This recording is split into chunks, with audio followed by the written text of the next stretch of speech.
পৃথিবীতে কেউ স্থায়ী হয় না, হোক না সে ফিরাউন কিবা হাসিনা। ক্ষমতায় চিরদিন কেউ থাকে না। আরো জোরে বলতে হবে, ঠিক? পৃথিবীতে কেউ স্থায়ী হয় না, হোক না সে ফিরাউন কিবা হাসিনা। ক্ষমতায় চিরদিন কেউ থাকে না। হাসিনা শেষ তক ছিল না,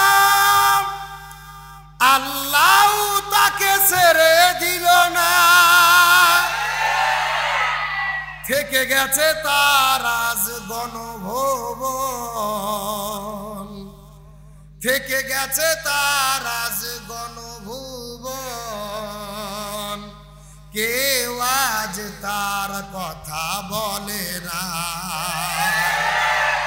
পৃথিবীতে কেউ স্থায়ী হয় না, হোক না সে ফিরাউন কিবা হাসিনা। ক্ষমতায় চিরদিন কেউ থাকে না। আলহামদুলিল্লাহ, পৃথিবীর মানচিত্রে প্রায় 2 শতাধিক স্বাধীন দেশের মধ্যে মুসলিম সংখ্যা গরিষ্ঠ দ্বিতীয় বৃহত্তম বাংলাদেশের ঐতিহ্যবাহী বগুড়া জেলার অন্তর্গত ছোট কুমিরা ধর্মপ্রাণ যুব সমাজের উদ্যোগে আয়োজিত সিরাতুন নবী সাল্লাল্লাহু আলাইহি ওয়াসাল্লাম মাহফিল। আজকের মাহফিলের সম্মানিত সুযোগ্য সভাপতি, মহান আল্লাহ তাআলা যাকে সম্মানিত সভাপতির আসনে কবুল করেছেন, অত্র মাদ্রাসার সম্মানিত সুযোগ্য সভাপতি জনাব আলহাজ আবুল বরকত মোহাম্মদ ঈসা সাহেব। আমরা সম্মানিত সভাপতির জন্য দোয়া করি, আল্লাহ তাআলা তাকে হায়াতি তাইয়্যিবা সিয়াদি কুল্লিয়া দান করুক। সকলে পড়ি আমিন।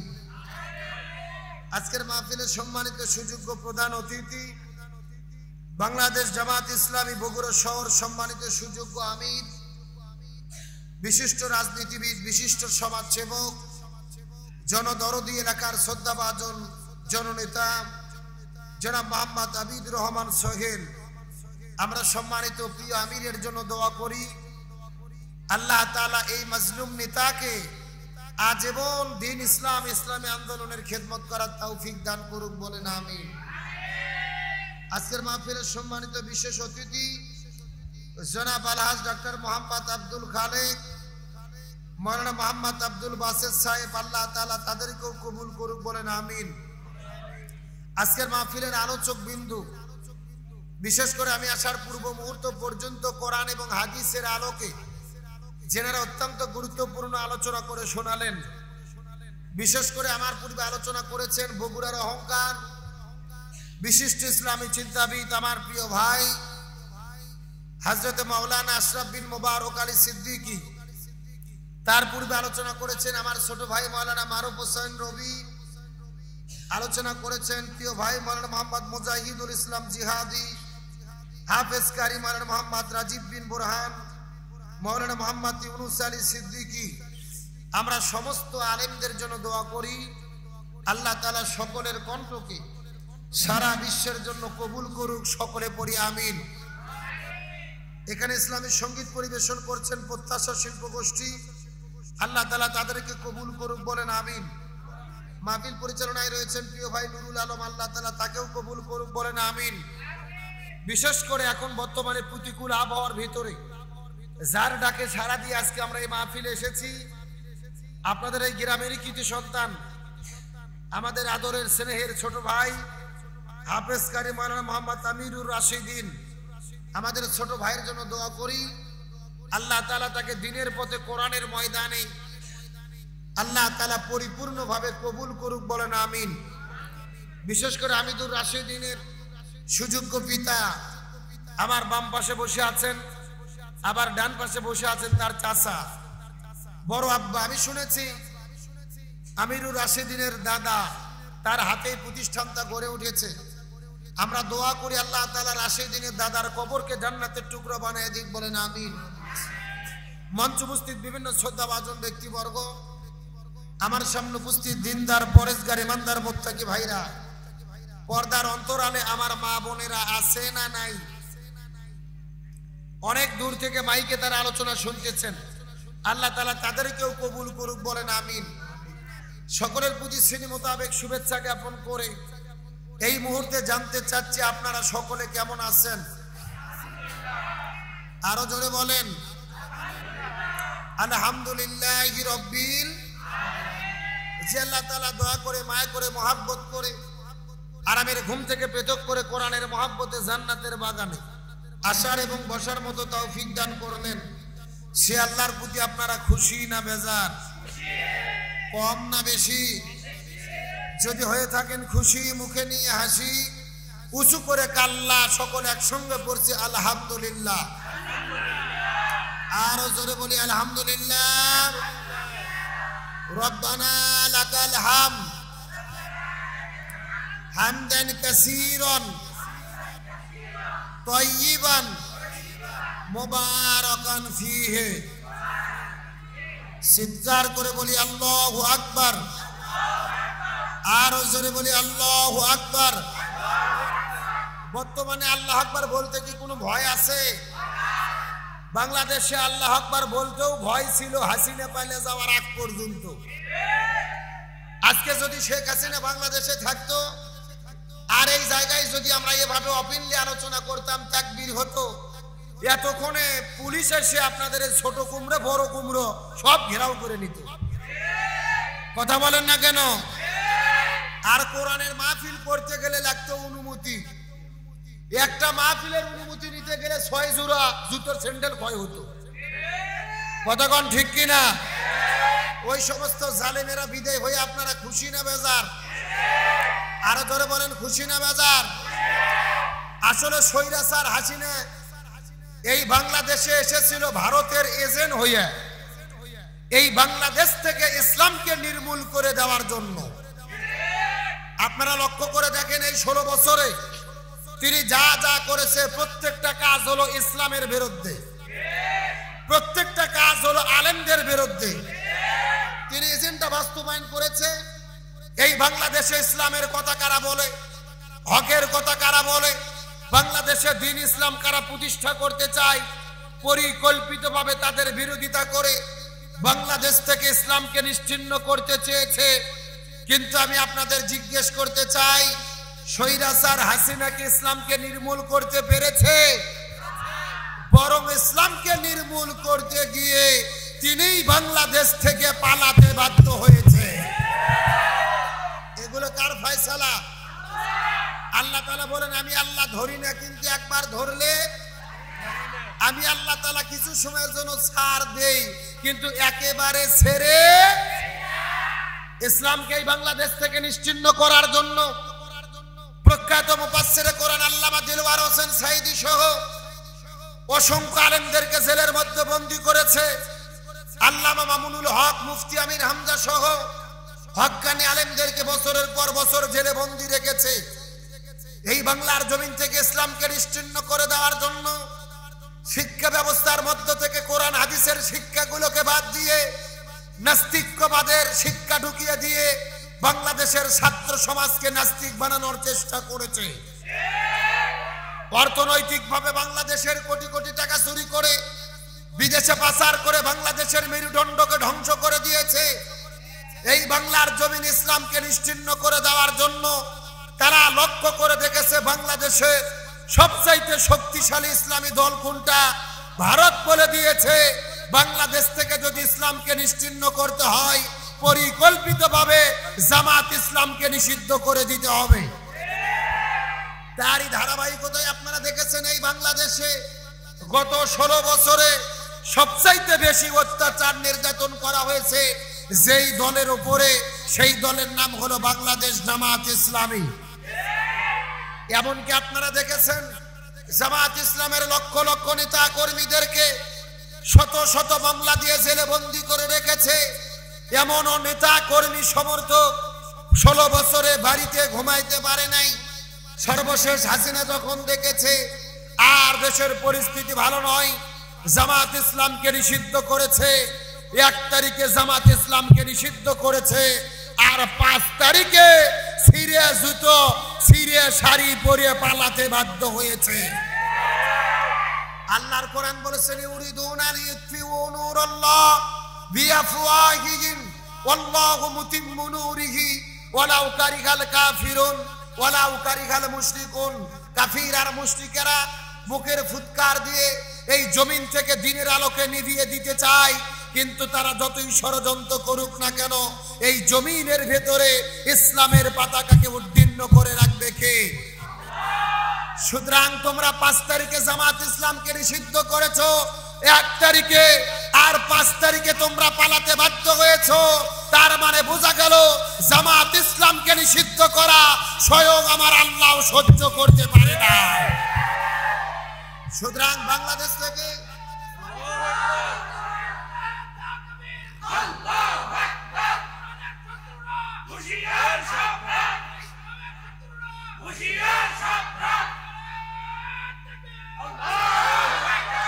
সুতরাং আমরা বলতে চাই, স্বৈরাচার হাসিনা ইসলামকে নিশ্চিহ্ন করার জন্য বাংলাদেশে এসেছিল, কিন্তু তিনি ইসলামকে নিশ্চিহ্ন করতে পারেনি, আর ভারতের এজেন্ডাও বাংলার জমিনে বাস্তবায়ন করতে পারে নাই। ওই ডাইনি শেখ হাসিনা পালিয়ে গেছে, ষড়যন্ত্র কিন্তু এখন পর্যন্ত বন্ধ হয় নাই।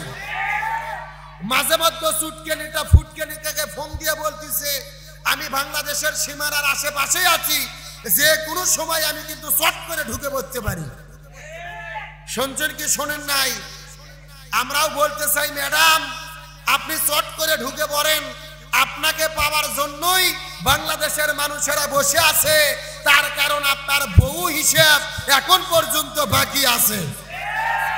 বাংলাদেশের 18 কোটি মানুষ ঝাঁটা এবং জুতো নিয়ে বসে আছে আপনাকে হাদিয়া প্রদান করার জন্য।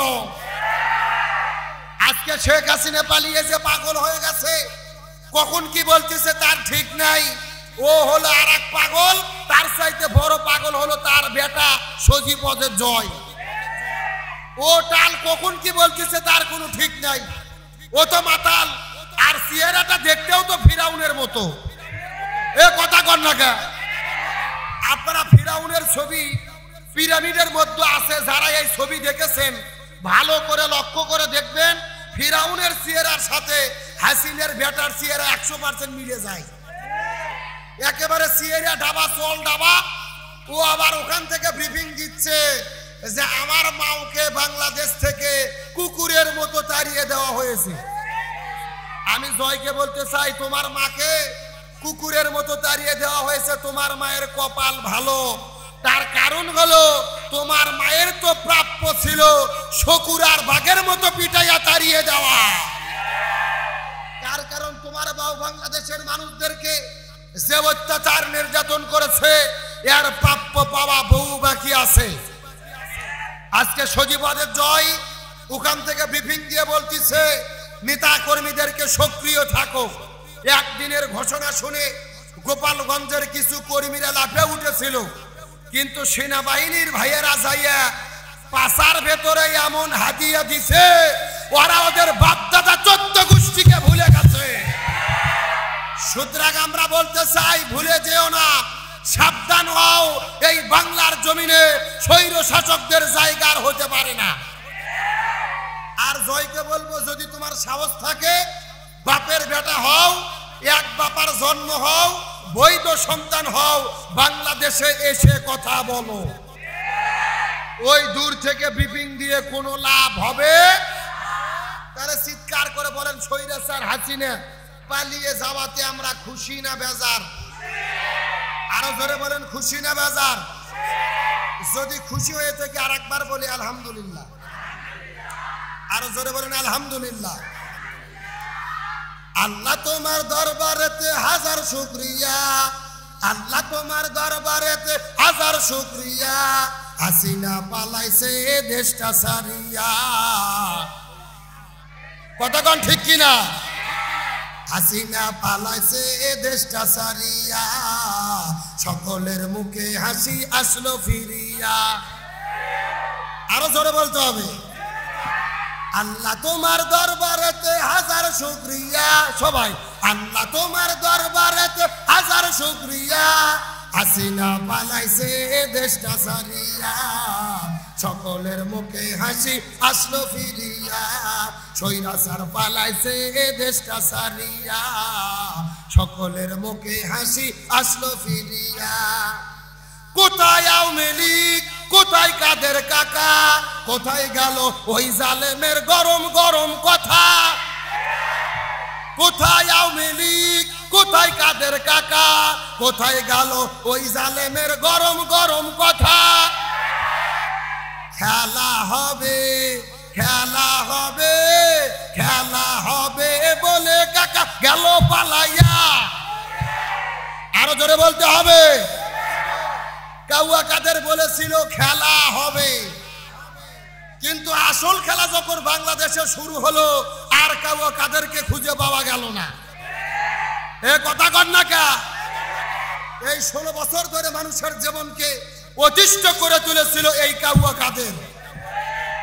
আমরা বলতে চাই, তোমাদের যদি হিম্মত থাকে, তোমাদের যদি শক্তি থাকে, তোমাদের যদি সাহস থাকে, খেলার মাঠে আসো। বাংলাদেশের মানুষেরা এখন খেলতে প্রস্তুত হয়ে গেছে। কিন্তু আমার ভাইরা, ওরা তো আসল খেলতে রাজি না। ওদের খেলার ইচ্ছে হলো ফাঁকা মাঠে গোল। যেরকম কি মাঠে গোল? এই যে 5 বছর আগে যখন নির্বাচন হলো ভাবজান, এরকম একটা বৃদ্ধ চাচা আমাদের এলাকাতে গেছে ভোট দিতে। সকাল 8টার দিকে মনে মনে চিন্তা করছে, আমি যেহেতু ফজরের নামাজ পড়ছি, এই ওযু আমি নষ্ট করব না, ফজরের ওযু দিয়ে 8টার দিকে যে ভোট দেব। চাচা ওযু আটকে রাখে 8টার দিকে ভোট দিতে গেছে। 8টার দিকে যাওয়ার পরে চাচা লক্ষ্য করে দেখে, চাচা যাওয়ার আগে আর এক আল্লাহর ওলি আসে তাহাজ্জুদের নামাজ পড়ে দিয়ে গেছে। কথা কি বোঝা যায়? চাচা গেছে ফজরের ওযুতে ভোট দিতে, আর ওরা ভোট দিচ্ছে তাহাজ্জুদের ওযু দিয়ে। এ কথা কি বোঝা যায়? চাচা মন খারাপ করে চলে যাচ্ছে। কিছুক্ষণ পরে ছাত্রলীগের সোনার ছেলেরা আসে বলতেছে, চাচা আপনি মন খারাপ করেন না, চলে যান তো, আপনার ভোট দেওয়া হয়ে গেছে। এই কথা বলার পরে চাচা যখন চলে যাচ্ছে, তখন পিছন দিক থেকে ছেলেপেলে আবার ডাকতে দেয়, চাচা শোনেন, বাইরে যে চাচিকে নিষেধ করবেন, চাচিও যেন না আসে, কারণ চাচির ভোটও দেওয়া হয়ে গেছে। তখন চাচা বলতেছে, কে বাবা, তোমার চাচি মরে গেছে 6 বছর আগে। যেরকম কয় বছর আগে? বলতেছে 6 বছর আগে তোমার চাচি মারা গেছে। আজকে কখন ভোট দিতে এসেছিল, আমাকে ডাক দিল তো আমি একটু দেখা করতাম। কথা কি বোঝা যায়? এই যে দিনের কাম রাতে করছে, ফাঁকা মাঠে গোল দিয়েছে, ফাঁকা মাঠে খেলার খেলোয়াড় হলো আওয়ামী লীগের সিটের বাটপার স্বৈরাচাররা। এরা শক্তিশালী খেলোয়াড়দের সঙ্গে খেলতে প্রস্তুত নয়। কিন্তু আসল খেলোয়াড় কে? আর জালেমদেরকে যুগে যুগে বিদায় করে দেয় কে? আমার প্রিয় বন্ধুগণ, মুসলমান ভাইরা গভীর মনোযোগ। আল্লাহ রাব্বুল আলামিন যুগে যুগে জালেমদের পরাজয় দান করে আর মাজলুমদেরকে আল্লাহ তাআলা বিজয় দান করেন। কথাগুলো সুন্দর করে বোঝার চেষ্টা করবেন। কিন্তু আল্লাহ তাআলা যখন জালেমদেরকে বিদায় করে দেয়, এদের বিদায় কিন্তু ভালো হয় না, বিদায় হয় লাঞ্ছনার সাথে, যন্ত্রণার সাথে। এই জমিনের ভেতরে হযরত ইব্রাহিম আলাইহিস সালাম চিৎকার করে বলেন তো দেখি, আমাদের জাতির পিতার নাম কি? কে? যারা বলতেছে না এরা কারা? না না, লক্ষণ তো ভালো না, অন্য কেউ আছে নাকি? কে রে? এতদিন তো বঙ্গবন্ধু ছিল, এখন কি আছে? বঙ্গবন্ধু তো নাই, নাই তার মূর্তি ভাস্কর্য পর্যন্ত একেবারে কোপায়া কুপকার। কে এখনকার ইমান হারানোর ভয় আছে নাকি? তাহলে বলেন জাতির পিতার নাম কি? কে বলেছেন? আরো জোরে বলেন। আল্লাহ রাব্বুল আলামিন বলেন, মিল্লাতান আবিকুম ইব্রাহিম ওয়া সাম্মাকুমুল মুসলিমিন।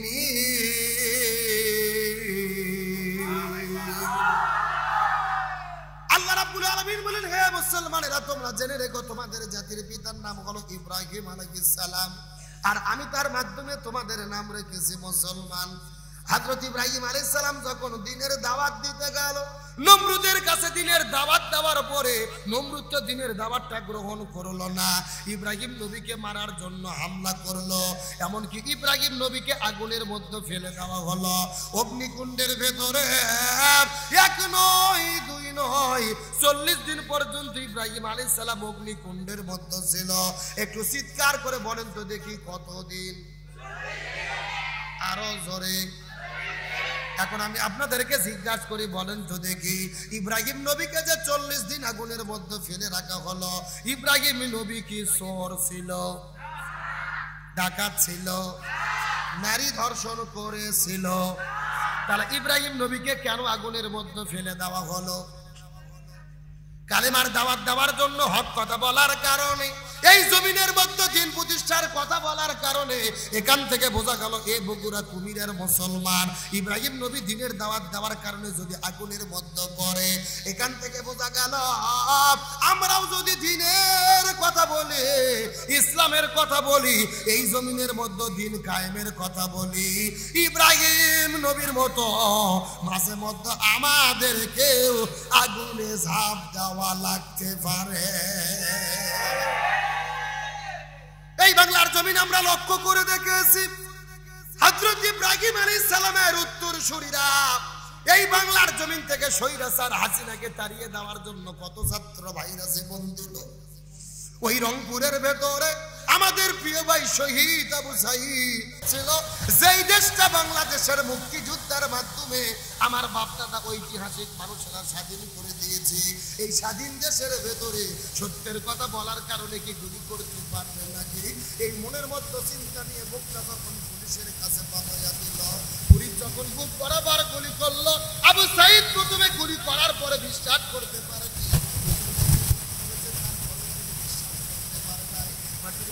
বলে দেওয়ার পরে আবার সেখান থেকে উত্তীর্ণ হয়েছে। মনের মতো সাহস নেওয়ার পরে আবার তিনি সামনের দিকে এগিয়ে গেছে, আবার গুলির কাছে পরিত্যাগ দিল, আবার বারবার তার হলো। এক নয়, দুই নয়, 4টে গুলি তার বুকের মধ্যে করা হয়েছে। সাহাবীদের ইতিহাস আমরা পড়েছি, আগুনের মধ্যে ফেলে দিয়েছে, এ বগুড়ার মুসলমান আমাদের আবু সাঈদ ভাইয়ের ভেতরে, আমাদের মুক্ত ভাইয়ের ভেতরে আমরা নবী রাসূল সাহাবীদের মতো ঈমানের জজবা দেখতে পেরেছি। আমার ছাত্র ভাইরা যখন অস্ত্রের কাছে বুক পাঠিয়ে দিয়েছি, এদের তো মনে হয়েছে কোনো ভয় নাই, কোনো টেনশন নাই, হকের পক্ষের প্রতীকদেরকে সাহায্য করতেছি। আরো জোরে বলেন, আল্লাহ রাব্বুল আলামিন বলেন, ওয়ালা তাহিনু ওয়ালা তাহজানু ওয়া আনতুমুল লা'নাউনা ইন কুনতুম মুমিনিন।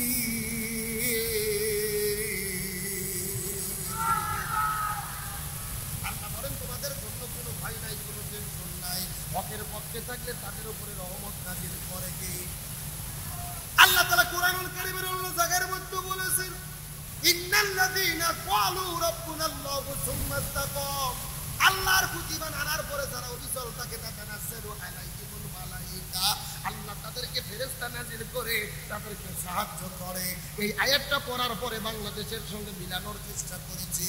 এ বগুড়া কুমিরার মুসলমান হাসিনাকে পালানোর আগে পার পূর্বে 1 মাস ধরে বাংলার জমিনে সেই আন্দোলন হয়েছে। আল্লাহ তাআলা তৌফিক দিয়েছিল, আমি কয়েকদিন আন্দোলনের মধ্যে শরীক হয়েছি। শরীক হওয়ার পরে যেই দৃশ্যটা আমি লক্ষ্য করে দেখেছি, এই বগুড়া সাতমাথার ভেতরে আন্দোলন করার জন্য যারা গেছেন, আগের বিশেষ করে 1 সপ্তাহ ধরে লক্ষ্য করে দেখা যায় হাজার হাজার ছাত্র আন্দোলন করার জন্য রাজপথের মধ্যে নেমেছে।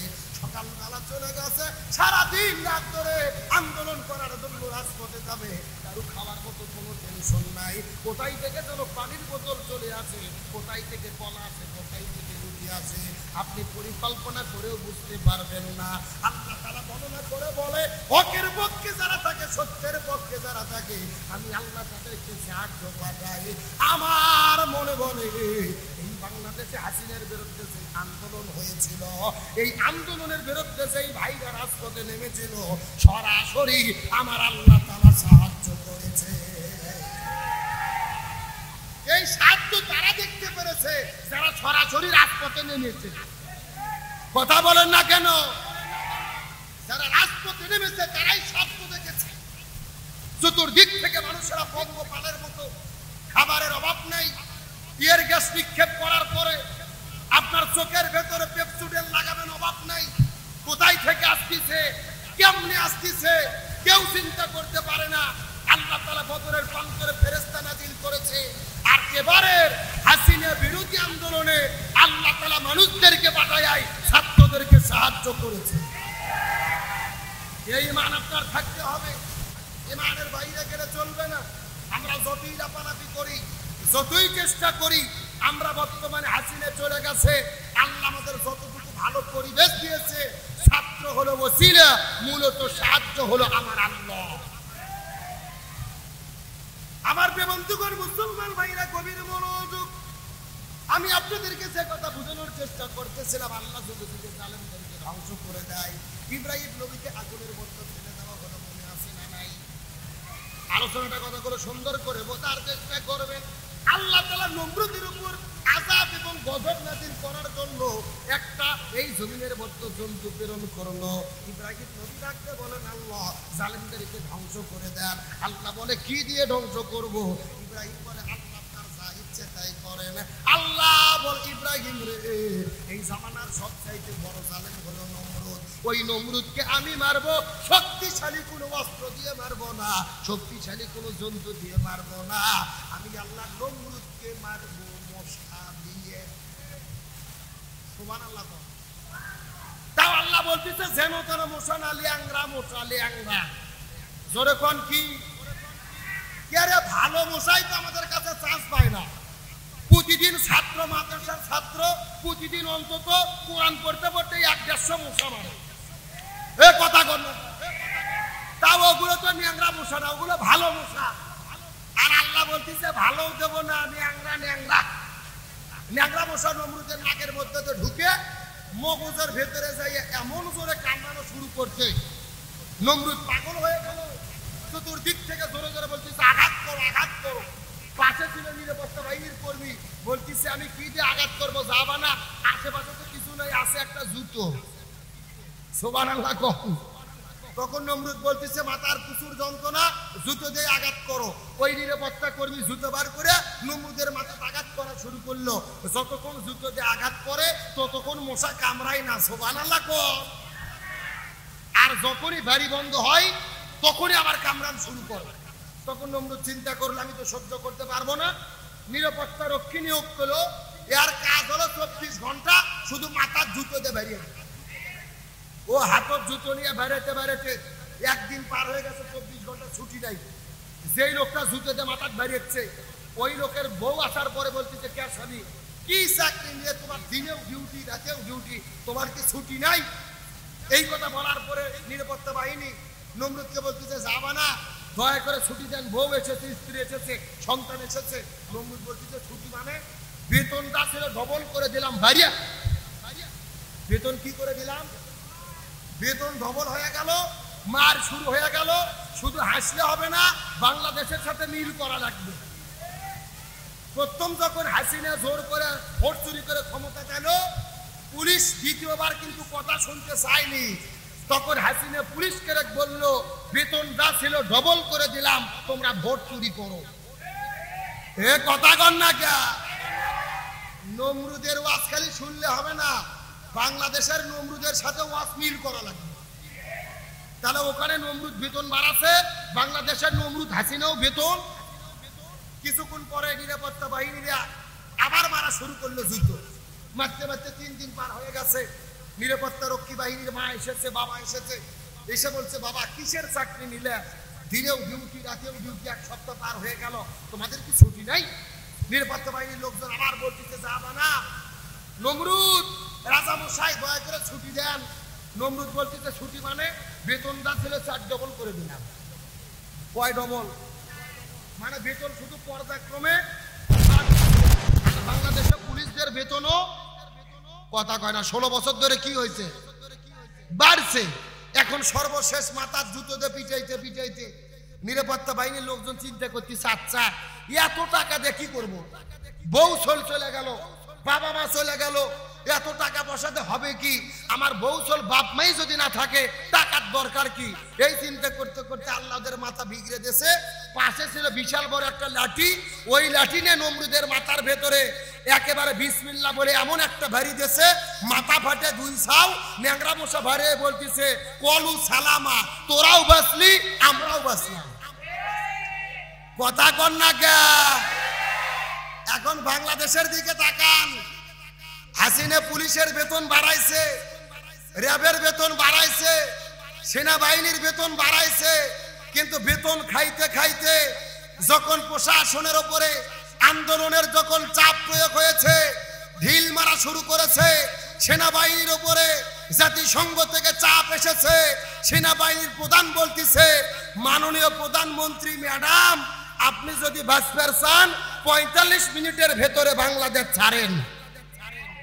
কথা কন না কে?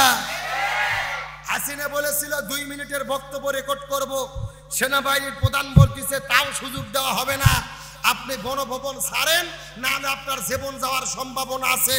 এখান থেকে পালিয়ে গেল। যেই পুলিশের বেতন বাড়াইছে, যেই সেনাবাহিনীর নিজের লোক নিয়োগ দিছে, টাকা পয়সার বেতন বাড়াইছে, ওই সেনাবাহিনীর হুমকি খাইয়া বাংলাদেশের নমরুদ হাসিনা পালাতে বাধ্য হয়েছে। কার ফায়সালা, কার খেলা? এই জন্য আল্লাহ রাব্বুল আলামিন বলেন ওয়া মাকারু ওয়া মাকারাল্লাহ আল্লাহু খায়রুল মাকিরিন।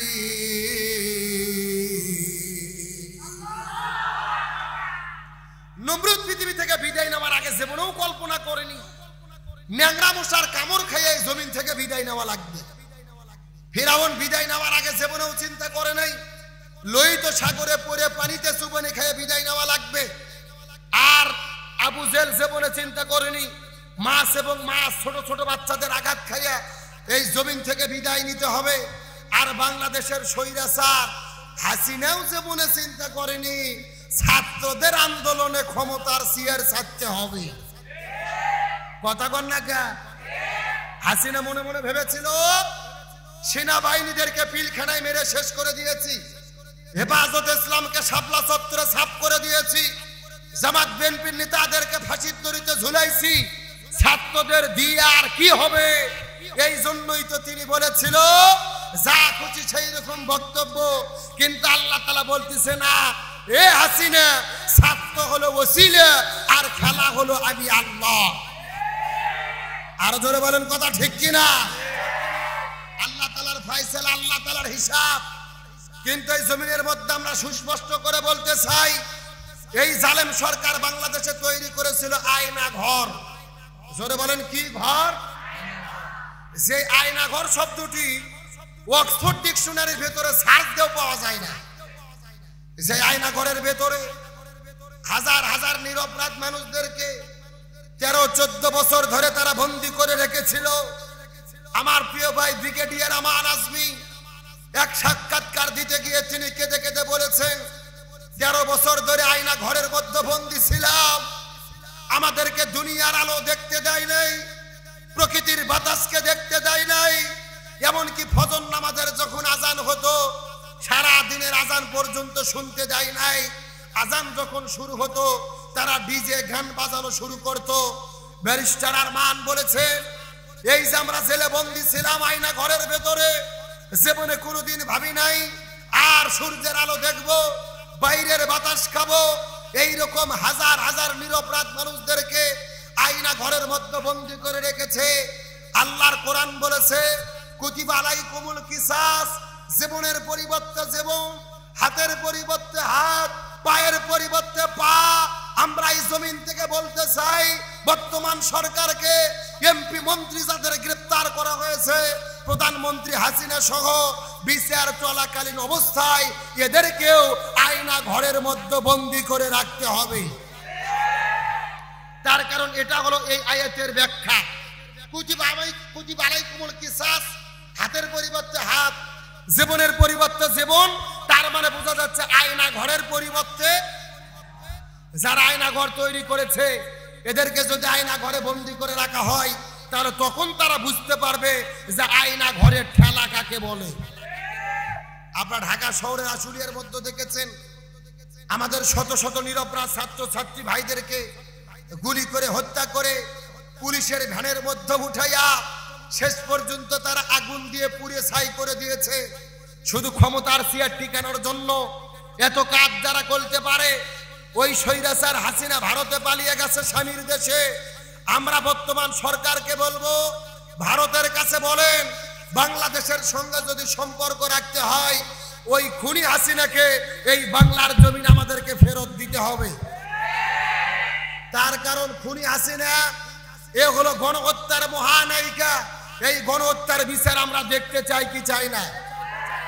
এই বাংলাদেশে দেখেছি জামাত ইসলামের নেতাদেরকে 50 বছর আগের নতুন করে মামলা করে যুদ্ধ অপরাধের ট্রাইব্যুনাল গঠন করে আল্লামা দিলওয়ার হোসেন সাইদ রাহিমাহুল্লাহ, মতিউর রহমান নিজামী, মীর কাসেম আলী, আব্দুল কাদের মোল্লা সহ বড় বড় নেতাদেরকে ফাঁসি দিয়েছে। মিথ্যা মামলা, মিথ্যা সাক্ষী, মিথ্যা আদালত, মিথ্যা বিচার, মিথ্যা রায়। কিন্তু হাসিনা বাংলাদেশে গণহত্যা করেছে, এটা মিথ্যা মামলা দেওয়ার দরকার নাই, মিথ্যা সাক্ষী দেওয়ার দরকার নাই।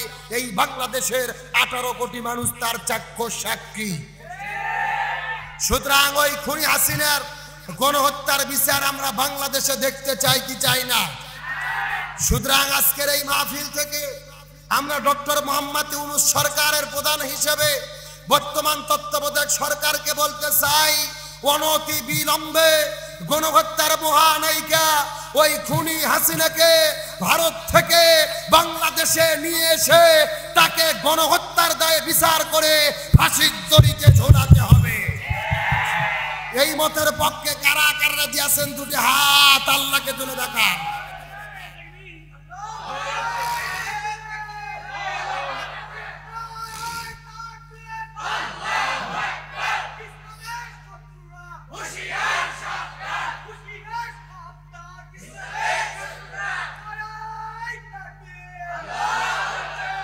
আল্লাহ তাআলা কবুল করুক, বলেন আমিন। আপনাদের কি কষ্ট হয়? মন খারাপ করেন? আলোচনা কি চলবে? কথা বলেন চলবে? কিন্তু বর্তমানে আল্লাহ তাআলা আমাদেরকে যে সাহায্য করেছেন, চিৎকার করে বলেন সাহায্য আসে কার পক্ষ থেকে? এখন সাহায্য পাওয়ার পরে আমরা কি করব? আমাদের করণীয় কি? আল্লাহ তাআলা পবিত্র কোরআনুল কারীমের একটা সূরা নাজিল করেছেন। সূরাটির নাম হলো সূরা নাসর। কি নাম বললাম? এই সূরা নাসরের মধ্যে আল্লাহ তাআলা বলেছেন, ইজা জাআ নাসরুল্লাহি ওয়াল ফাত, যখন আল্লাহর পক্ষ থেকে তোমাদের উপরে সাহায্য এবং বিজয় আসবে। সুবহানাল্লাহ কোন? তার মানে সাহায্য আসে কার পক্ষ থেকে? বিজয় আসে কার পক্ষ থেকে? আমার প্রিয় বন্ধুগণ, মুসলমান ভাইরা গভীর মনোযোগ। আল্লাহ তাআলা যখন আমাদেরকে সাহায্য দান করবেন, বিজয় দান করবেন, তখন আমাদের জন্য কি করণীয় হবে? আল্লাহ রাব্বুল আলামিন বলেন, ইজা জাআ নাসরুল্লাহি ওয়াল ফাত, যখন আল্লাহর পক্ষ থেকে তোমাদের কাছে সাহায্য যাবে, যখন আল্লাহর পক্ষ থেকে তোমাদের কাছে বিজয় যাবে। তার মানে চিৎকার করে বলেন তো দেখি, সাহায্য দান করে কি? আরো জোরে বলেন তো, বিজয় দান করেন কে? এ বগুড়া কুমিরের মুসলমান বোঝার চেষ্টা করবেন।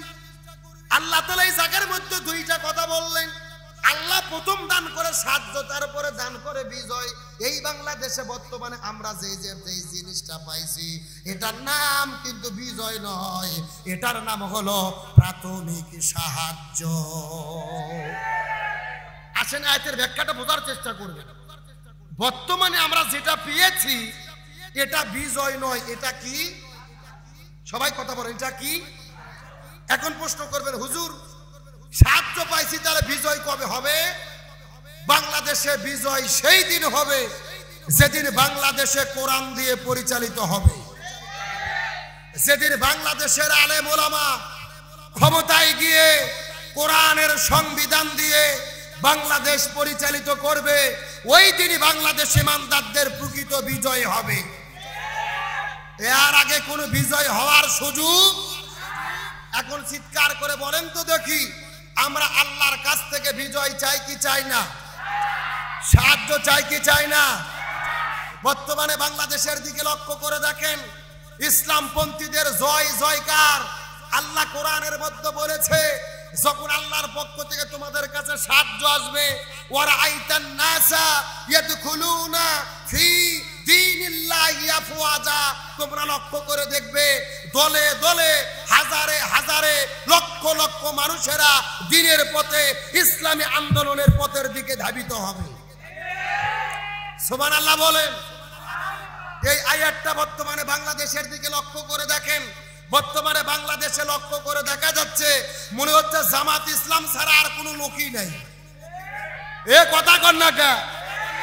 হাসিনা থাকা অবস্থায় জামাত ইসলামের পরিচয় কেউ দিত না, কিন্তু হাসিনা পালিয়ে যাওয়ার পরে যারা আওয়ামী লীগ করতো ওরাও বলতো আমরা বর্তমানে বলতেছে আমরা বিপদে পড়ে আওয়ামী লীগ করছি, কিন্তু এখন আমরা আর বিএনপি না, আমরা জামাত হতে চাই।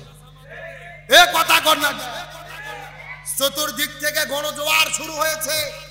জামাত ইসলামী যেখানেই প্রোগ্রাম করতেছে, ছোট ছোট প্রোগ্রাম আর পথসভাগুলো মহাসমাবেশে রূপান্তরিত হচ্ছে। আজকে হাজার হাজার লক্ষ লক্ষ মানুষেরা জামাত ইসলামের দিকে ধাবিত হচ্ছে। বিশেষ করে বর্তমানে যিনি জামাত ইসলামের আমির ডাক্তার শফিকুর রহমান, মানবতার ফেরিওয়ালা, আমার মনে বলে বর্তমানে বাংলাদেশে ডাক্তার শফিকুর রহমানকে দেখে বলতে ইচ্ছে করে তিনি বর্তমানে বাংলাদেশে জীবন্ত আল্লাহর ওলি। আরো জোরে বলেন না কেন? তার যেরকম নুরানি চেহারা, যেরকম সুন্দর সুন্দর কথা, কি চমৎকার উপস্থাপনা, মানবতার ফেরিওয়ালা হয়ে বন্যার্ত মানুষদের কাছে দৌড়ে চলে যায়, শীতার্ত মানুষদের কাছে দৌড়ে চলে যায়। এমন রাজনৈতিক দল আছে শোডাউন দেওয়া নিয়ে ব্যস্ত। বাংলাদেশে এমন দল আছে, ওরা তো চিন্তা করছিল হাসিনা যেহেতু পালিয়ে গেছে, পরের দিনই ভোট হয়ে ক্ষমতা গেলে ভালো হতো। কথা কন না? ওদের ধান্দা শুধু ক্ষমতা পাওয়া, দেশের সংস্কার করতে হবে।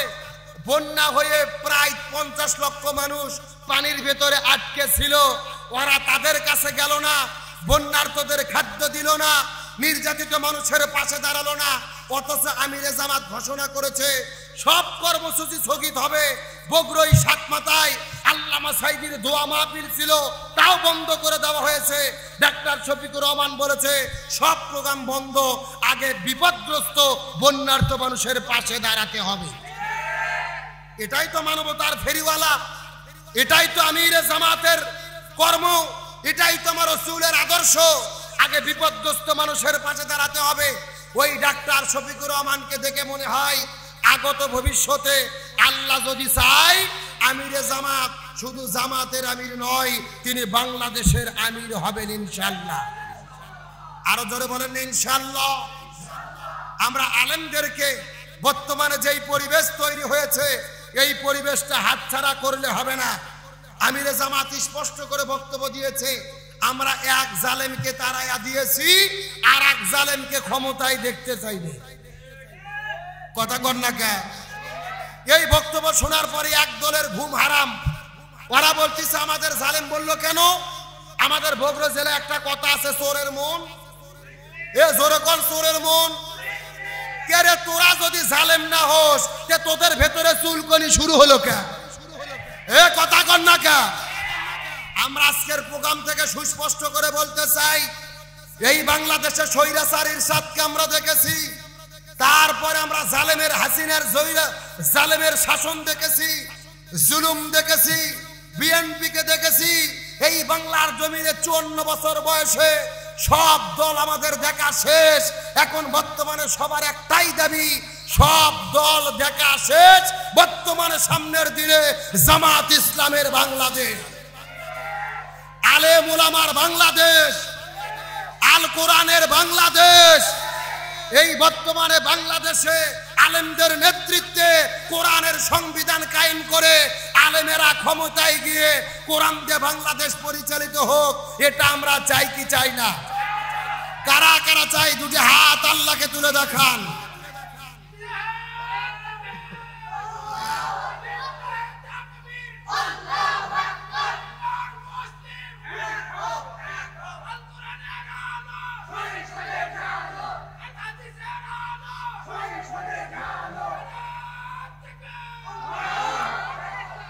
আপনারা কি আমার কথার সঙ্গে একমত?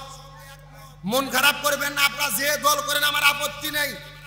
আমরা তো বিএনপি, আওয়ামী লীগ, জাতীয় পার্টি, জাসদ, বাসদ সবাইকে দেখলাম। একটাবার শুধু হুজুরকে ক্ষমতা দেন, আমরা একটাবার দেখতে চাই কোরআন দিয়ে বাংলাদেশ চললে কেমন হয়। এটা আমরা চাই কি চাই না? গতকালকে আল্লামা মামুনুল হক বগুড়ার আলতাপন্নিসা খেলার মাঠে ঘোষণা দিয়েছে, আর দলাদলি নয়, কোরআনকে ক্ষমতায় দেখার জন্য আমাদেরকে এক দল হতে হবে। আমাদের ভেতরে মত পার্থক্য থাকতেই পারে, তবে বাংলাদেশে ইসলামী রাষ্ট্র কায়েমের জন্য আমরা এক দল হতে প্রস্তুত আছি। আমি বিশ্বাস করি জামাত ইসলামের নেতৃত্বে হেফাজত ইসলাম, চরমোনাই, খেলাফত মজলিস, সমস্ত ইসলামী দলগুলো যদি একতাবদ্ধ হয়ে যায়, বাংলাদেশের তৌহিদি জনতা ইসলামপন্থীদেরকে এইবার রায় দেবে ইনশাআল্লাহ। আপনারা কি এই পক্ষে রাজি আছেন? এই জন্য শুধু নিজেরা রাজি থাকলে হবে না, এই দাওয়াত বাড়ি বাড়ি পৌঁছে দিতে হবে, গ্রামে গ্রামে পৌঁছে দিতে হবে, বাজারে বাজারে পৌঁছে দিতে হবে। একটাবার আমরা কোরআনের সংবিধান বাংলাদেশে দেখতে চাই। চাই কি চাই না? এই দাবি আমাদের অন্তরের দাবি, এই দাবি হলো আমাদের ইমানের দাবি, এই দাবি হলো মুসলমান তৌহিদি জনতার দাবি। আর কোরআন দিয়ে বাংলাদেশ চলা শুরু হওয়ার পরে যদি তোমরা দেখো যে আমরা দেশ চালাতে পারতেছি না, দেশ আরো খারাপ হচ্ছে, দুর্নীতি বাড়তিছে, তোমরা প্রয়োজনে ক্ষমতা আবার নিয়ে নিও, আমাদের আপত্তি নেই। কথা কন না, কিন্তু একটাবার তো দেখা দরকার। আমরা দেখতে চাই কি চাই না? একটাবার কোরআনের সংবিধান আমরা দেখতে চাই। আল্লাহ তাআলা তৌফিক দান করুক, বলেন আমিন। আরো জোরে বলেন আমিন। তাহলে যুগে যুগে মুসলমান ইমানদারদের কে হেফাজত করে আর জালেমদেরকে কে পরাজয় করে? আমার প্রিয় বন্ধুগণ, মুসলমান ভাইরা গভীর মনোযোগ। নমরুদ মুসার কামড় খেয়ে জমিন থেকে বিদায় নিয়ে চলে গেল। এই পৃথিবীর মধ্যে আর একটা বড় জালেম বাদশা ছিল, যার নাম হলো ফিরাউন। জোরে বলেন নাম কি? এই ফিরাউনের কাছে যখন মুসা নবী দ্বীনের দাওয়াত নিয়ে চলে গেছে, কথাগুলো সুন্দর করে বোঝার চেষ্টা করবেন। ওই মুসা নবী যখন ফিরাউনের কাছে দ্বীনের দাওয়াত নিয়ে গেল, ওই ফিরাউন মুসা নবীকে মারার জন্য হামলা করেছে। মুসা নবী হলো সামনে, ফিরাউনের বাহিনী হলো পেছনে। মুসা নবীকে ধাওয়া করার পরে দৌড়াইতে দৌড়াইতে মুসা আলাইহিস সালাম যখন লোহিত সাগরের কাছে চলে গেছে, লোহিত সাগরের কাছে যাওয়ার পরে মুসা নবী বলে, আল্লাহ এখন আমি কি করব আপনার কাছে জানতে চাই। সামনে তো লোহিত সাগর আর পেছনে হলো ফিরাউনের বাহিনী। আল্লাহ ডাকতে বলে, মুসা রে, তোমার কোনো টেনশন করা লাগবে না, তোমার হাতের মধ্যে যে লাঠি রয়েছে ওই লাঠিটা বিসমিল্লাহ বলে তুমি সাগরের মধ্যে ফেলে দাও, আমি আল্লাহ তাআলা তোমার জন্য 12টা রাস্তা বানায়া দেব। সুবহানাল্লাহ বলেন। ওয়ালা তাহিনু ওয়ালা তাহজানু ওয়া আনতুমুল আ'লাউনা ইন কুনতুম মুমিনিন।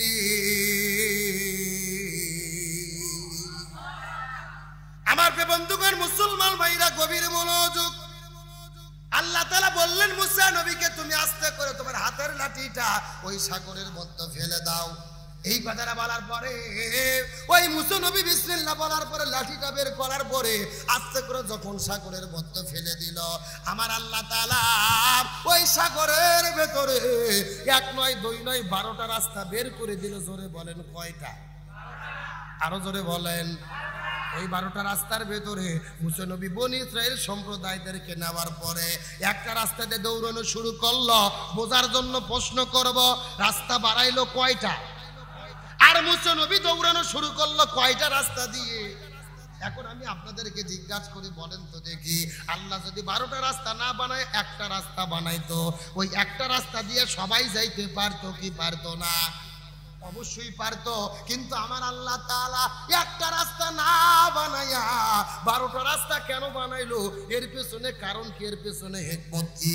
মুফাসসির কিরামগুল তাফসীরের মধ্যে বলেন, আল্লাহ তাআলা 12টা রাস্তা বানানোর মাধ্যমে বুঝাইতে চাইলো এই দুনিয়ার জালেমের বাচ্চারা, এই দুনিয়ার অত্যাচারী স্বৈর শাসকেরা হক্কানি মানুষদেরকে বিদায় করার জন্য, হক্কানি প্রতীকদেরকে বিদায় করে দেওয়ার জন্য যদি একটা রাস্তা বন্ধ করে, আমার আল্লাহ একটা রাস্তার পরিবর্তে আর একটা রাস্তা খুলে দেয় না রে, বরং জালেমের বাচ্চারা একটা রাস্তা বন্ধ করে দেয় আর আমার আল্লাহ তাআলা 12টা রাস্তা খুলে দেয়। লিল্লাহি তাকবীর। ওরা রাস্তা বন্ধ করে কয়টা, আর আল্লাহ কয়টা বানায়া দেয়? তার মানে আল্লাহ বলতেছে হক পথের প্রতীকদের কোনো ভয় নাই, কোনো টেনশন নাই, জেলে বন্দি করেও লাভ নাই, ফাঁসির দড়িতে ঝুলাইয়াও লাভ নাই, দলকে নিষিদ্ধ করেও লাভ নাই। হাসিনা থাকা অবস্থায় ভেবেছিল বাংলাদেশে জামাত নাই, হুজুর নাই, আর হাসিনা পালিয়ে যাওয়ার পরে বোঝা যাচ্ছে বাংলাদেশে জামাত আর হুজুর ছাড়া কোনো লোকই নাই। কথা কর না কা? কার ফয়সালা? তাহলে হযরত মুসা আলাইহিস সালাম দৌড়ানো শুরু করলেন। আমার বন্ধুগণ, মুসলমান ভাইরা গভীর মনোযোগ। মুসা নবী দৌড়াইতে দৌড়াইতে যখন সাগরের মাঝখানে চলে গেছে, ফিরআউনের বাহিনী দৌড়াইতে দৌড়াইতে সাগরের পূর্ব পাশে চলে এসেছে। ফিরআউন মনে মনে চিন্তা করে, মুসা যেহেতু দৌড়ে পার হয়ে যাচ্ছে, আমরাও যেতে পারবো, আমরাও যেতে। আর আল্লাহ শুধু মনে মনে বলতিছে আয়। আল্লাহ কি বলতিছে? আল্লাহ শুধু মনে মনে বলতিছে আয়। মার হবে জাগা মতো, মার হবে, এ শূন্যস্থান পূরণ করেন, মার হবে, মার হবে। আল্লাহ বলতেছে আমি ধরি না, কিন্তু একবার ধরলে। আচ্ছা আমার দিকে তাকান, আপনারা কি বগুড়া জেলার ছোট কুমির এলাকায় ছোট ছোট বাচ্চারা আকাশে একটা জিনিস উড়াইয়া দেয়, দড়ি ধরে থাকে, ওই জিনিসের নাম কি? ঘুড়ি। চেনেন ঘুড়ি? আসেন আমার দিকে তাকান। একটা ছোট বাচ্চা ঘুড়ি নিয়ে যাওয়ার পরে ঘুড়ি যখন আস্তে করে আকাশে উড়ে দেয়, হাতের যেটা সুতো ঘুরে নাম কি? লাটাই। এই লাটাই ছোট বাচ্চা হাতের মধ্যে নিয়ে ঘুড়িকে উড়াইয়া দিয়েছে। ঘুড়ি উড়তে উড়তে উপর দিকে উঠতেছে, আর মনে মনে ভাবতেছে মুই কি হুনুরি আসিলাম, ধান হলেম কই, আরো ধান কতই হই। আরে ছোট বাচ্চা খালি বলতিছে, সুতো ছাড়তিছে আর বলতিছে তুই যা যা, কত দূর যাইতে পারি যা। এখন যাইতে যাইতে যাইতে যাইতে তখন সুতো শেষ, একেবারে উপর দিকে চলে গেছে। ঘুড়ি তখন মনে মনে ভাবতিছে এখান থেকে আমাকে নামাই কি? নামানের কোনো বুদ্ধি, মানে পুরো রাজত্ব তো আমার। একটা লোক ক্ষমতা পাওয়ার পরে 12 তলা বাসা করতে, তোরে কোন কয়তলা? 12 তলা বাসা করে। আগে কিন্তু হাঁটে হাঁটে হাঁটে হাঁটে 12 তলা টোটো লাগতো, এখন কি দিয়ে ওঠে? লিফটে। এই 12 তলা লিফটে রাত 9টার দিকে ওঠার পরে একেবারে রাত 9টার দিকে কম্বলের মধ্যে শোয়ার পরে বলতিছে আমাকে এখান থেকে নামাই কি? নামাই। এই কথা বলে রাত 9টার দিকে ল্যাপের মধ্যে কম্বলের মধ্যে ঘুম এসেছে। কিন্তু গত 4 বছর আগে ফজর নামাজের আগে হালকা করে একটা ঝাঁকি হয়েছিল ভাই, মনে আছে আপনাদের? মনে আছে? ভূমিকম্পের এমন একটা ঝাঁকি হয়েছে, ও ঘুমের থেকে লাফতে উঠে ঝাড়িয়ে দৌড়, এক দৌড়ে নিচে যে দেখতেছে পরনত লুঙ্গি নাই। যেরকম কি নাই, মানে লুঙ্গি খুলে যে কম্বলের মধ্যে পেঁয়াজ লাগিয়ে আছে ওর মনেই নাই। তার মানে বোঝা গেল যে আল্লাহ তাআলা 12 তলাতে উঠাতে পারে, আবার ওই আল্লাহ তাআলা ন্যাংটা করে কথা কর না কে? তাহলে যে আল্লাহ হাসিনা 12 বছর ক্ষমতায় থুতে পারে, আবার ওই আল্লাহ 45 মিনিটের আলটিমেটাম দিয়ে দেশ থেকে তাকে পালিয়ে দিতেও পারে। এখন ঘুরি মনে মনে চিন্তা করতেছে এখান থেকে আমাকে নামাই কি? এখন ছোট বাচ্চা আসর নামাজ পড়ার পর চিন্তা করছে মাগরিবে রক্ত চলে আসতেছে, বাড়ি যাওয়া লাগবে। ও লাটাই ধরে আস্তে করে মারছে টান। এখন টান মারার পরে ঘুড়ি কি প্রথমে আসে?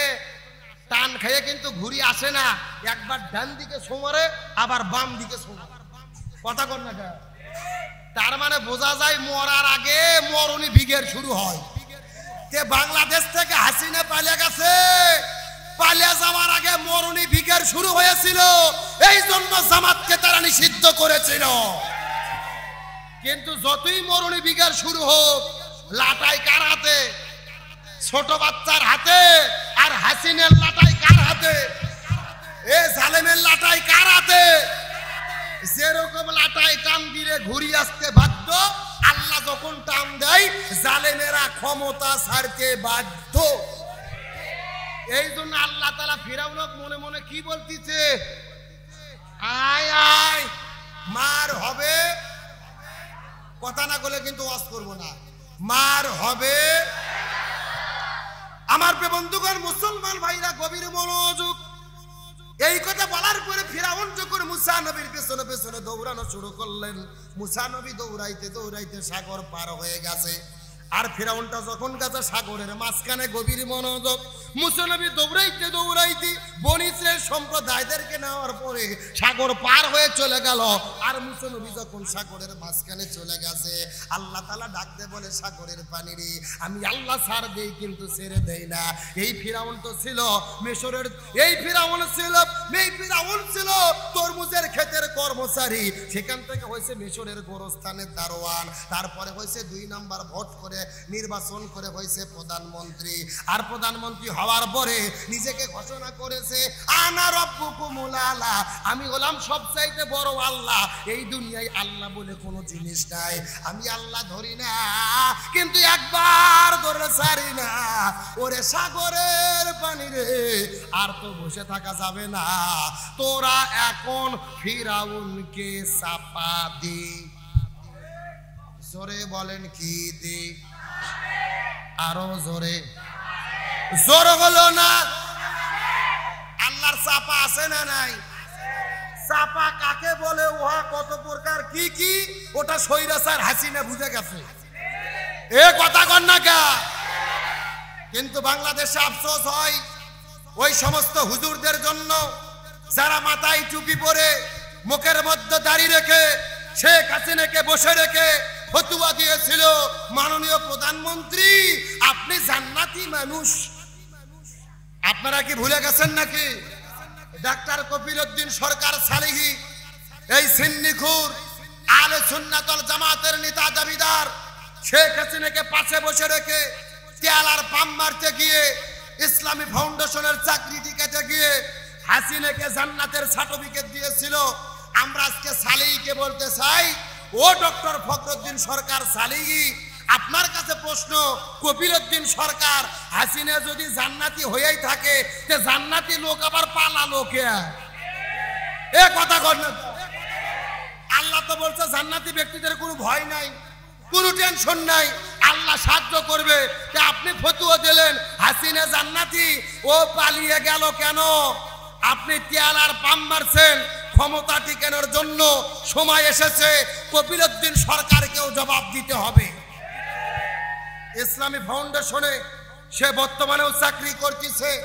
আমরা বাংলাদেশের তৌহিদি জনতা বলতে চাই, শেখ হাসিনার স্বৈরাচারের সমর্থন করে যারা তোষামত করেছে সরকারি প্রতিষ্ঠানে, এদের চাকরি করার কোনো অধিকার নাই। এই বাংলাদেশে আর একটা ভণ্ড বক্তা আছে, গিয়াসউদ্দিন তাইরি, কথা কন না কে? বাংলাদেশের ছাত্ররা যখন আন্দোলন শুরু করেছিল, এই গিয়াসউদ্দিন তাইরি তার বিরোধিতা করেছিল, ফেসবুকের মধ্যে পোস্ট দিয়ে বিরোধিতা করেছিল, ছাত্রদেরকে বলেছিল বিশৃঙ্খলা করো না, আন্দোলন করো না, প্রধানমন্ত্রীর কাছে দাও, দাবি পূর্ণ হবে। ছাত্রদের বিরুদ্ধে তাইরি দাঁড়িয়েছিল। এই তাইরিকে বলতে চাই, তুমি যদি ওয়াজ করতে চাও তোমাকে জাতির কাছে ক্ষমা চাইতে হবে। আর তুমি যদি ক্ষমা না চাও, বাংলাদেশের তৌহিদি জনতা যেখানেই পাবে সেখানেই তোমাকে বয়কট করে গণধোলাই করবে।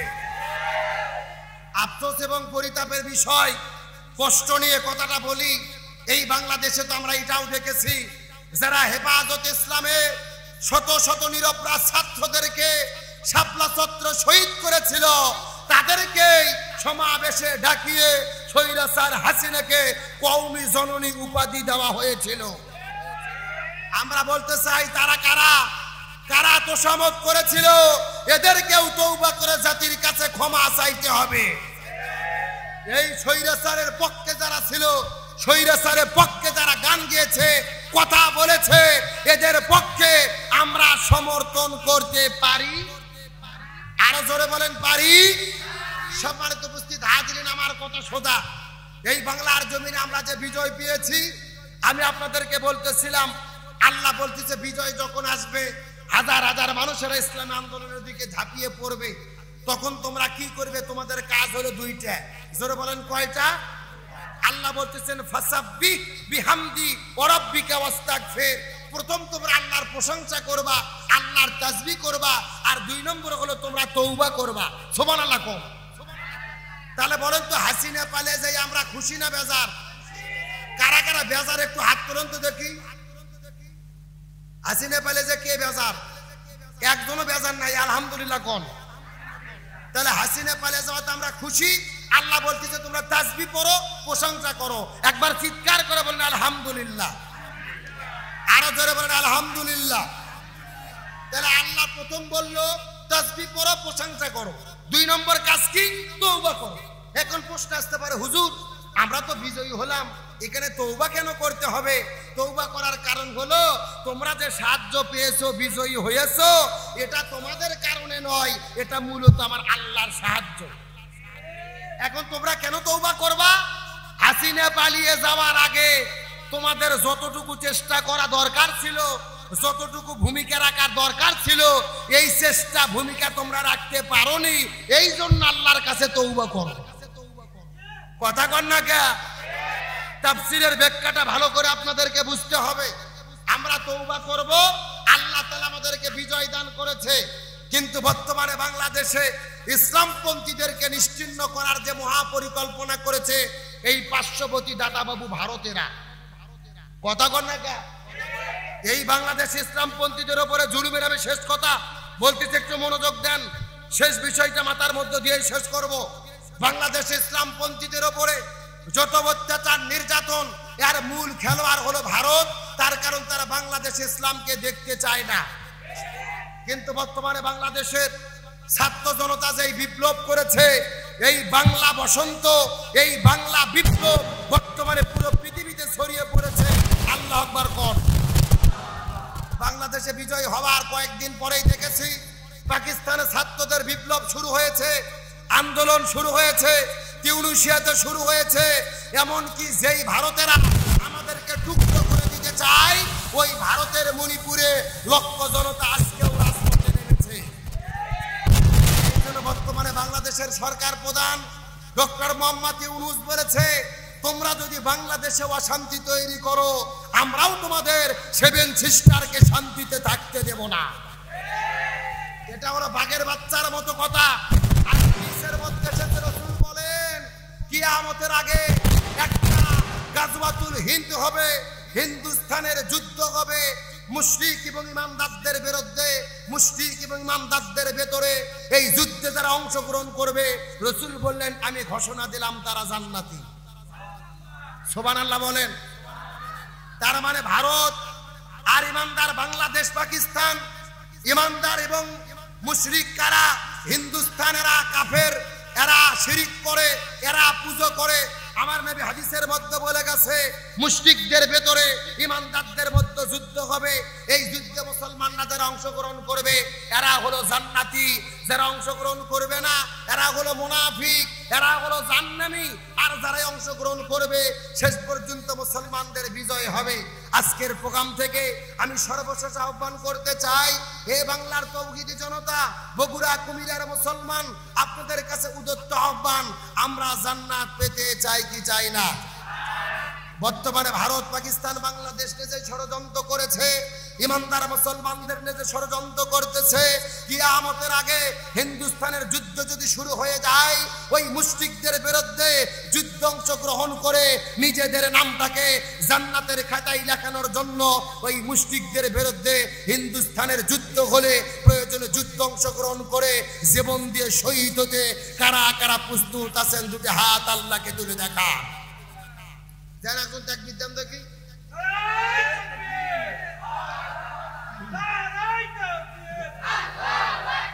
আল কোরআনের আলো, সংসদে জালো।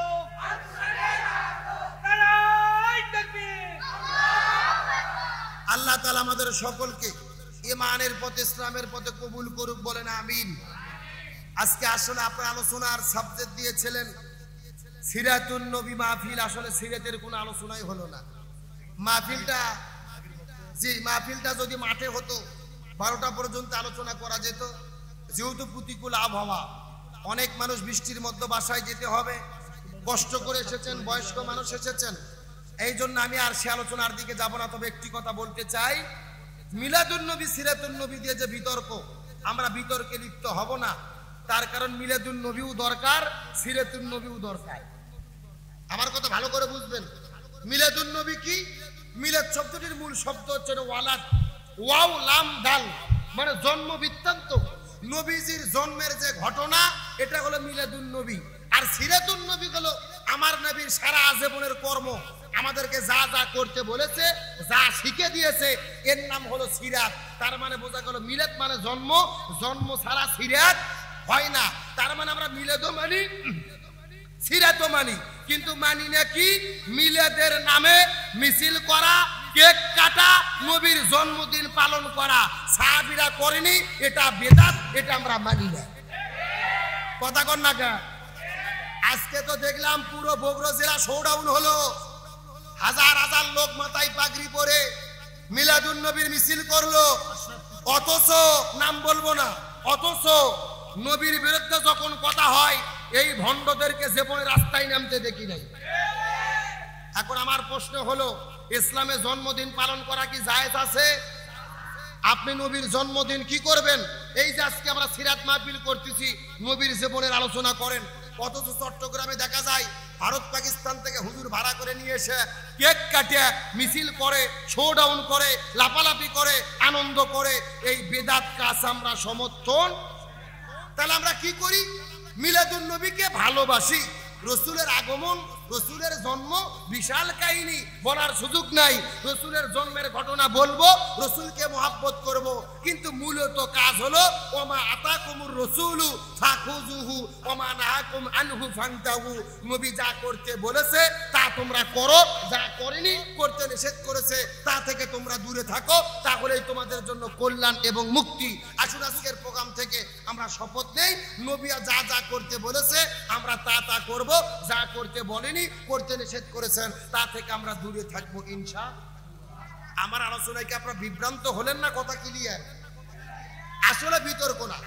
মিলাদুন নবী শব্দটাও মানি, কিন্তু মিলাদুন নবী পালন করার নামে ভণ্ডরা যা করে তা মানি না। আর সিরাতকে অন্তর দিয়ে অনুধাবন করি, গ্রহণ করি। সিরাত কি? আমার নবী যে রাষ্ট্রপতি ছিল, আমাদেরকেও প্রয়োজনে রাষ্ট্রপতি হতে হবে, এটা হলো সিরাত। কথা কর না কে? আমার নবী 27টা জিহাদের নেতৃত্ব দিয়েছে, আমাদেরকেও জিহাদের ময়দানে যাওয়া লাগবে, এটা হলো সিরাত। আমার নবী 10 বছর কোরআন দিয়ে রাষ্ট্র চালাইছে, আমাদেরকেও কোরআন দিয়ে বাংলাদেশ চালাতে হবে, এটা হলো সিরাত।